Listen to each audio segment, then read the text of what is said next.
Game 7s. This is what the NBA is all about. Pressure, legacy moments, and stars either rising or disappearing.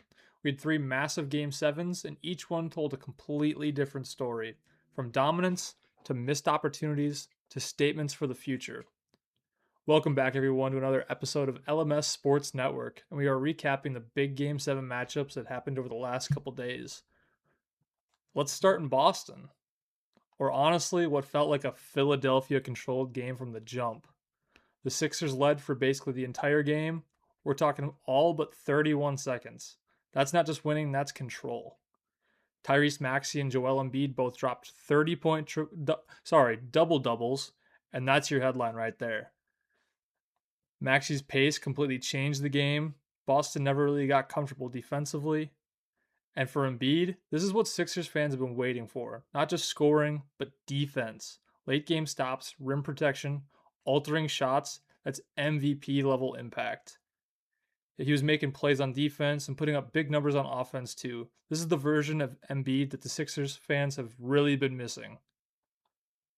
Is this the version of Embiid that can carry them to the finals? Honestly, I think it could happen the way they were able to play the series, especially in Game 7.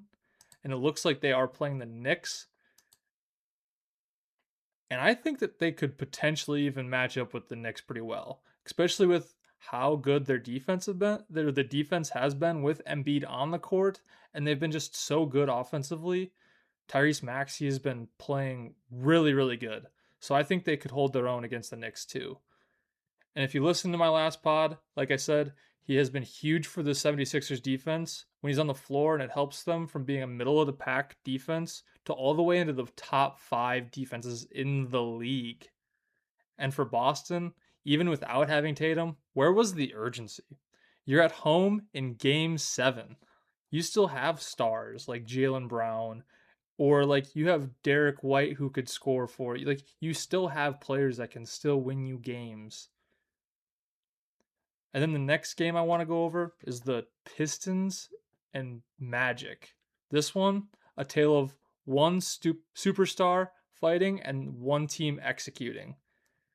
Paulo gave you everything in that Game 7. 38 points, 9 boards, 6 assists. But outside of him, not enough, plain and simple. Desmond Bane chipped in 16 efficiently, but the rest of the roster really struggled. The second quarter, Pistons explode and outscore the Magic 40-27.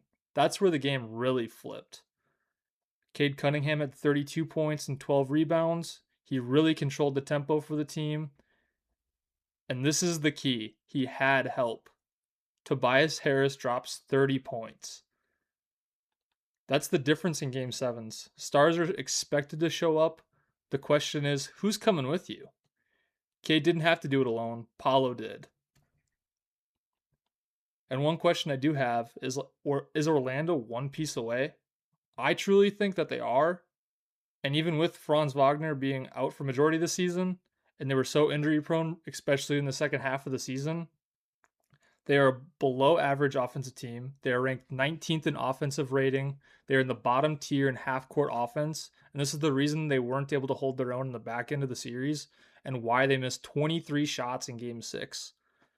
They're really bad with spacing, and it creates a lot of problems for Paulo, who likes to play with his back to the basket, and he's really good from there. So the Magic really need to work on getting maybe a stretch big in the offseason that can help their spacing. Another thing that could help the Magic for next season is keeping Franz Wagner healthy. When he is on the court, the Magic have a 104.8 offensive rating, and when he is not, they have a 90.8. Their identity last year was their defense, but this year they dropped to middle of the pack, so they lost their whole identity in the matter of a season. And for Cade, are we watching the start of a superstar playoff resume? I truly think we are, especially since the Pistons looked like they were out of the series, but he scratched and clawed his way back into the series and made it look effortless, and did it with confidence too, which is just amazing. And now the last game I want to go over is the Toronto Raptors versus the Cleveland Cavaliers. This one had energy, physicality, and a little bit of disrespect. Jarrett Allen, he had a monster game with 22 points, 19 rebounds, 3 blocks, and 2 steals. And yeah, he did let them hear about it, yelling, "Go home" in the fourth quarter during a fight. That's game 7 emotion right there. For Toronto, Scotty Barnes continues to show that he is that guy. Has highlight plays, confidence, leadership. He looked like a true number one option out there. Cleveland imposed their will physically. Allen dominated the glass. That's effort and positioning. Barnes might have lost the game and the series, but he might have won something bigger, belief, and maybe some superstardom too. Would you take Scotty as a franchise cornerstone right now? Me personally, I want to see it happen a little bit more, maybe next playoffs. And unfortunately, they did have some key players out in this series, but I really think he did prove it. And for Cleveland, are they being overlooked heading into the next round? It does make a little bit of sense since they are playing the number 1 seed Detroit Pistons. But this team can play like they are a number 1 seed as well. So I'm very excited for this series.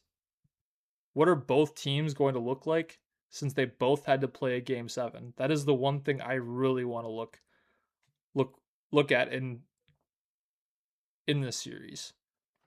And then before we close out today, I just want to go over some of the second round matchups, and I will be going over my thoughts and my predictions in another episode.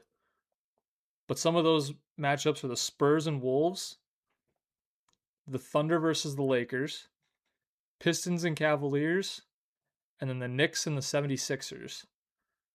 There was 3 game 7s this last weekend and 3 lessons. Superstars matter, but supporting cast wins games. Defense still decides everything when the stakes are the highest. And young stars like Cade, they're not waiting anymore. If you're a basketball fan, this is the best time of the year. Legacies are being written in real time. Let me know what you think. Who impressed you the most in these game 7s and who let you down?